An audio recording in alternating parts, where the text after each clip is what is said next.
বন্ধুরা, আইপিএলের ইতিহাসে আজ আমরা দেখলাম এক অবিশ্বাস্য ম্যাচ। চেন্নাই সুপার কিংস তাদের ঘরের মাঠে রীতিমতো বিধ্বস্ত হলো রয়্যাল চ্যালেঞ্জার বেঙ্গালুরুর কাছে।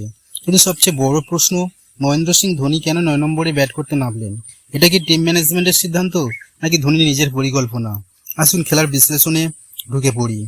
আরসিবি এদিন শুরু থেকেই তীব্র প্রতিরোধ গড়ে তুলেছিল। বিরাট কোহলি এবং ফিল সল্ট চেন্নাইয়ের বোলারদের উপর ঝড় তুললেন। সল্ট মাত্র 200 স্ট্রাইক রেটে 31 রান করলেন, আর কোহলি করলেন 31 রান। এরপর এলো সেই গুরুত্বপূর্ণ ইনিংস যা ম্যাচের মোড় ঘুরিয়ে দেয়। রাজত ফর্তিদার, তিনি 51 রানের অসাধারণ ইনিংস খেলে দলকে 196 রানের বড় স্কোরের দিকে নিয়ে যান। টিম ডেভিডের সেই বিধ্বংসী শটগুলোর কথাও ভুললে চলবে না। চেন্নাই ভুল সিদ্ধান্ত। ঋতুরাজ গায়কোয়াড় টসে জিতে বললেন আমরা চেস করব, কিন্তু প্রশ্ন হচ্ছে চেন্নাই যখন 3 স্পিনার নিয়ে খেলছে, তখন তারা প্রথমে ব্যাটিং না করে কিভাবে এমন সিদ্ধান্ত নিল? চেন্নাই সুপার কিংসের ইতিহাস বলছে তারা রান তাড়া করার চেয়ে রান ডিফেন্ড করায় বেশি স্বাচ্ছন্দ্য। তাহলে এই ভুল সিদ্ধান্ত কেন? আরসিবির ব্যাটসম্যানরা চেন্নাইয়ের স্পিনারদের একদমই সুযোগ দেয়নি। জাদেজা এবং অশ্বিনের 5 ওভারে 60 রান উঠল। স্পিনারদের এভাবে তুলনা করা হলো ম্যাচে চেন্নাইয়ের সুবিধা পাওয়ার কথা নয়। ম্যাচের সবচেয়ে বিতর্কিত সিদ্ধান্ত মহেন্দ্র সিং ধোনির ব্যাটিং অর্ডার। 9 নম্বরে নামলেন তিনি, মানে কি? ধোনি এখনো বড় শট খেলতে পারেন, গতবারও আমরা দেখেছি সেটা।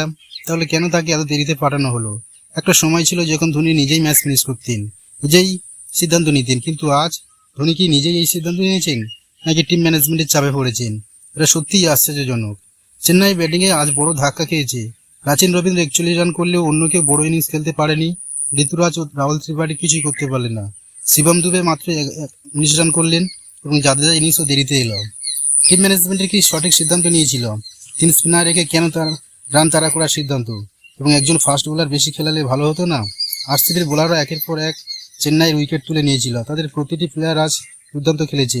এই জয়ে তারা যে আইপিএল ট্রফির দৌড়ে আছে সেটার বড় বার্তা দিয়ে দিল। বন্ধুরা, আপনার মতে কি ধোনি এত দেরিতে ব্যাটিং করার নামার পেছনে কি কারণ থাকতে পারে? চেন্নাইয়ের এই পরিকল্পনা কি একদম ভুল ছিল? কিছু কমেন্ট করে জানান, আর ভিডিওটি লাইক করুন, চ্যানেলটি সাবস্ক্রাইব করুন, পরবর্তী আপডেটের জন্য বেল আইকন টিপুন।